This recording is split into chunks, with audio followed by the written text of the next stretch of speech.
Hey friends, hey, it's Lisa from Black Women Stitch and the Stitch Please podcast. And do you want to stay in the loop with everything Black Women Stitch? Sure you do. So our weekly newsletter is where it's at.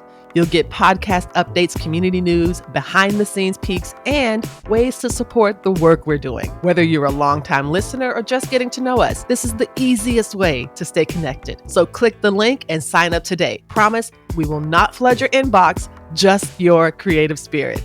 Thanks so much. See you soon.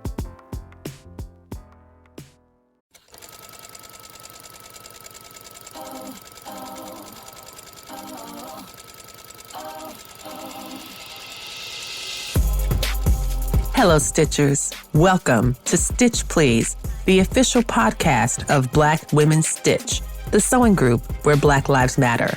I'm your host, Lisa Woolfork. I'm a fourth-generation sewing enthusiast with more than 20 years of sewing experience. I am looking forward to today's conversation, so sit back, relax, and get ready to get your stitch together. Hey friends, hey, it's Lisa from Black Women Stitch and the Stitch Please podcast. And as I say every week, this is a very special episode because this episode is with LeVonne Lindsay. She is a costume designer. She has created work for amazing shows, including King Hedley, which is an August Wilson play. She is also running the costume shop at Swarthmore College, where she is teaching the next generation of costume designers. Now, we talked about fashion designers, we talked about people that do cosplay, but costume design is something that I am so curious to learn more about. So, LeVonne, thank you so much for being with us and welcome to the Stitch Please podcast. Well, thank you so much. It's a pleasure to be here. So can you give us a start? What is your sewing story? How did sewing come into your life? Yeah, it's a long roundabout story, which a lot of costume designers have. My mother sewed, her mother sewed, my aunt sewed, but it was like something I had like a mild interest in. Like I made a few outfits for my Barbies, I remember when I was younger. But I really got into fashion and costuming through drawing. I would really love to draw, and I like to draw people. And so it just sort of naturally came into my mind that I would start drawing what they wore. And I had, the fashion plates. I don't know if you remember them. Oh my gosh, I remember. Listen, y'all, fashion plates. Y'all missed the 80s. Now, there was a lot of things that were terrible about it, but one thing that was not terrible was them fashion plates. And it was this plastic toy where you could switch out the people's outfits and you could trace them. Like, did you do rubbings or something? Rubbed over, yeah, with like a crayon. With a crayon, and yes. Oh, we definitely had fashion plates. Those were so much fun. They were so much fun. So fashion plates was a thing that really helped you. We had cutouts and all of that. So, So by the time I started looking at colleges, I thought I was going to be a fashion designer. That was what I was headed to. The Philadelphia College of Textiles and Science came to my high school and did a little workshop trying to recruit people. One of the, teachers there took a notice of me and my drawings and said that I should, apply. And so that was my road down fashion. I'd watched a lot of Hollywood movies growing up. They were just, way back when there was only like 10 television stations for everybody. Exactly. There was just a lot of old movies on. And the fashions to me were so beautiful. Like the detail work and, things from the 40s and 50s. Yes. Really had a, structure, and you could see the silhouette of the body so well, and their shoulder pads and their oh my gosh, the different embellishments right around the bodice. Yes. Embroidery and all of that. So I just was fascinated by all of that. And so my initial thinking was I didn't really see myself as like coming up with a line of like fashion, like the LeVonne Lindsay line and what that was. I wanted to dress celebrities. So I would do like the beautiful gown that they wore on the red carpet. Yes. And things like that. So that's where I was thinking I was headed. But then once I began the program at Textiles for Fashion Design, that was my undergrad, I just realized there was so much more to it. So we took a lot of technical classes to start you in on the technical stuff right away. So learning how to sew, learning how to make patterns. I took a men's tailoring class. I took classes about color theory and, the whole thing. And art history, which was my favorite. There was I think 3 semesters of 6-hour classes of art history because there was so much to cover. And all of that just really drew me in. And it wasn't until my senior year of college where I took a performing arts class and kind of started to glue the two things together because I was so fascinated with movies and television and clothing. And I don't know, when you're young, that doesn't just seem like a real job. We're also get real jobs? On, getting a job and making, money or be able to support yourself one day or whatever that, there was a list of jobs, and costume designer just really wasn't on that list. Radar. But I was having a dramatic moment as a teenager. I'd broken up with someone that I was dating and was just kind of moping around the house. And my mom forced my sister to take me with her to a theater where we lived by for the summer, just to volunteer. One of her friends had gotten her involved, and so she's like, "Get her out of the house, take her." He's like, "Enough of this whining and carrying on already." Right. I didn't even like that person they broke up. I'm glad they broke up because look at all this carrying on. Your mom had no sympathy. She was like, "Get out of my house and go be productive." Go do something, right. And so for the next, 5 years, every summer we would go to this community theater. And at first we were just stagehands doing anything to help out. And then, of course, as soon as someone learns how to sew, you get sort of roped into doing alterations and building some things. And I was deep into it then because it was a new skill that I had just really learned how to do. And I would make Victorian gowns with layers and layers of ruffles and all that, and there was just a lot more fabric stores back then, so you could find all that stuff and you could find it for cheap, So that's really my stitch story. And so from there on, I kind of was more interested in the performing arts, but my first job was at a bridal company, Alfred Angelo. You might have heard of them. They were really popular in the 90s. Their design studio used to be in Horsham, PA, and I lived nearby. And so that was my first job out of college. Later on, they moved to Florida, but that's where they started. And so I did that for several years. I was still doing the community theater thing on the side.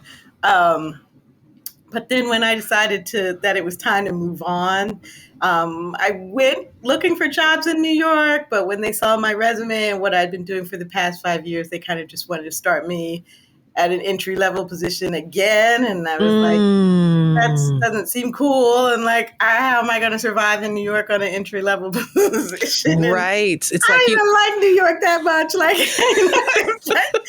So I had to start thinking of a new plan. So I started putting my resume out there to theaters to see what kind of jobs were available. And I found something pretty much right away at the Walnut Street Theater, which is the oldest running theater, I think, in the United States. I want to say definitely on the coast. And so that's really what got me hooked. And so I love that. I wasn't designing at that point. I was using more of my technical skills. So I was what they would call firsthand. And I was doing some sewing, mostly cutting fabric for the people who made the patterns there. Okay, so a firsthand is a role. It is a position. Yes, it's a position in the costume shop. Let me ask you a question. And this might be, I feel like this is a long answer question, but take as much time as you need. Yeah. What is the difference between a fashion designer and a costume designer? Yes, that was something I really had to learn because, again, if you're a fashion designer, you are designing for your own creativity in a sense that this is my, idea that I want to put out into the world. You might do some of the same research, the influences or whatever, but whatever you're doing, whether it's haute couture and it's one of those runway specific kind of looks that you're like, that looks like art, but would you really wear it? Right. Those kind of designers, or, something that's more ready to wear where you be able to buy it in stores and, other people do knockoffs and try and offer it at cheaper things. You're coming up with a line, your trends, you're following trends to figure out what's next and, what colors people are using and all of that. Right. It's very much a business, which is why it kind of turned me off. I wasn't business minded that much. I didn't want to open or own my own business. I just wanted to do more of the creative part of it. You wanted to make pretty things for people to wear. Exactly. And so that's really the differentiation. Like, you're selling something that you're creating for a specific purpose, and you're trying to reach the broadest audience possible for the success of your line, right? The costume designer has one specific purpose, and that's to serve the play that you're working on at the time. So you read the play, of course, and then you discuss some ideas with the director, because you could work on the same play 5 times, right? There's going to be specific things that the play requires, but somebody might view it slightly differently, and so you have like a different aesthetic approach to it than another director might have. And so we collaborate with the other designers. Somebody's designing the set, someone's designing the lights, someone's doing the sound, and we want to make sure all of those things work to deliver this idea from the director that they have for this play. And so each character will need specific clothing. Right. Like you said, to portray their character or support the character, whether that's by their age or their personality or their job or their status or whatever is happening in that scene, time of day, activity. And then, there's functional stuff. Like, you may have 30 seconds for them to get out of that costume and into the next costume before they have to be seen on stage again, because that's the way playwrights are. They just write the things that they want, and then they leave it to you to figure it out. It's like, she needs to be in pajamas in this next scene, which is in 20 seconds. So good luck getting her out of that huge gown you made. They'll figure it out.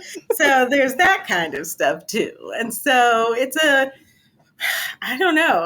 I feel, having been on both sides of it, artistically, it's much more complex in what you're trying to accomplish, because there's so many more people involved than just yourself and the people, the grand public that you're trying to sell to. Yes. You are trying to serve the actors on stage, the director, the other designers, and your audience, because you're trying to help tell this story, and your audience changes every night, and you have to try and get that message out over. That's and over right. again. So so that's really the difference. Thank you so much. It is such a beautiful response, and I really appreciate it, because I think people say designer and that word gets tossed about a lot, but I don't think people think enough about, no, these are specific roles that require certain things. And I hadn't realized until you broke it down this way, is that like a fashion designer is working from their own individual vision, whereas a costume designer is working from a vision that's already been created. Right. And ideally, there's also roles in fashion where you're working for a designer. Oh, that's true. Trying to get their vision. I don't want to, say that there's no autonomy in fashion design. I mean, or all autonomy in fashion design, but it's a slightly different client. I also wanted to know if this is, I want to talk a little bit about what it means to have a costume shop and what that looks like and what that kind of requires. But I was wondering also, is there a difference between a costume designer and a costumer, and a costume designer and cosplay? Hey friends, hey, it's Lisa from Black Women Stitch and the Stitch Please podcast. Our Patreon community is growing, and we'd love to have you in it. We recently updated our membership tiers, and now it's easier than ever to support the work of Black Women Stitch while getting exclusive perks just for you. You'll find full-length talks, behind-the-scenes updates, bonus episodes, and access to videos from the podcast and beyond. Your support helps fund the podcast, pay our team, and keep this movement going strong. Every dollar truly makes a difference. So if you've been thinking about joining, now is the perfect time. Black organizations face increasing funding challenges. Community support closes that gap. Head to our Patreon community and choose the tier that feels right for you. and thank you. Yeah. So, I mean, again, we're going to spend like the first half of this episode is just going to be definitions. Because I'm yes. Well, I actually have a costume design resume and a costumer resume because so they're different. They're different. Because I had gotten into so many different aspects of costume design that saying that I was a costume designer seemed very limited. I was also an educator. I could also do the technical skills. I did some stitching, so it was like I was a manager, I was a costume designer, and I was a technician. And I think that is really what makes you a costumer. That you are multifaceted in what you can accomplish in the world of costume design. Oh, that is so beautiful. So it's like it's a more comprehensive, the design is one thing, but it's also putting it into practice and then getting it ready for the cutters or for the pattern makers or for the, however. And that's really amazing. See, I knew you'd be such a great guest because you're so awesome. I feel maybe in this industry, in the theater industry, we're really kind of particular about our lingo. Yeah. And so if you have a show where you're not actually designing things, but you're just pulling things or coordinating the costumes in the show. Sometimes if you have a zero budget, then you just have to ask people to bring things in and then you're just kind of figuring it out. Then we might say that person's a costume coordinator as opposed to the designer. Oh. Yeah. So there's a lot of terms and people might interchange them or use them differently, but like I said, saying I was a costume designer and then listing all of my skills just felt a little limited for me for what the kind of jobs that I was looking for.